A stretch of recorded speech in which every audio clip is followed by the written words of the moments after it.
Hey guys, this is a guide for the best defender builds for your virtual pro in FIFA 13. So I have 3 builds. They're all centre back stoppers.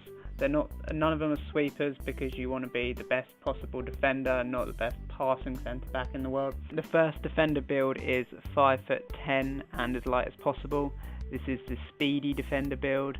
This is literally to be the one of the two that is the quicker one, that will, when they try and flick the ball past you or try and dribble past another player, you just quickly swoop in and get the tackle really quickly.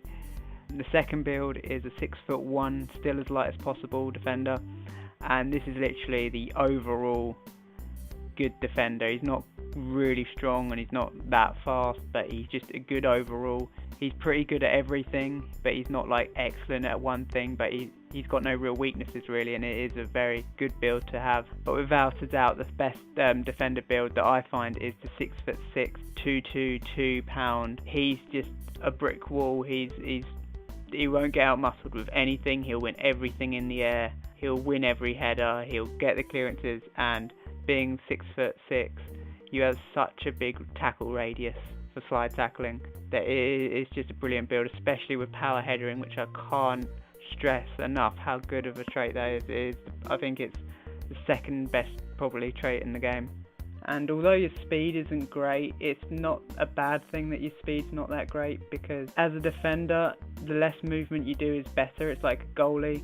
The less movement you do is better. You'll find that a person that tries to skill around you tries to make you go one way or the other, where if you don't actually move the entire time, they're more than likely going to dribble into you, because you've got such a big radius where your guy can tackle, being so big, and they literally they can't get around you if you don't move, kind of thing. Well, you got to move, but you don't have to like go commit yourself for the tackle. So being slower is kind of an advantage, because it lets you keep your ground more, because defending is very positional, so you don't want to like overgo one way or overgo the other. Being 6'6", you'll like lose nothing in the air with power header as well.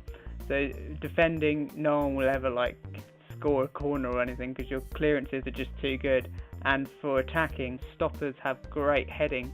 Combined with your power header and your height and your strength, you're more than likely going to score the goal, because he's just so good in the air. Also being 6'6", you have such a big radius for slide tackling, and because your aggression's really high, combined with your slide tackling very high, you can get those ridiculous slide tackles from like 2 meters away, kind of thing. It's very, very good at slide tackling, this build. If there's a build on here that you use that's not on here and you think it works better than these ones, leave it in a comment below and I'll be sure to check it out and see if it's any good, because I like to try out new builds and see if there's a build better than this one. I'm not saying it's the best build in the world, but I think it's the best build that I've found anyway, so I hope it works out for you guys as well, and thanks for watching.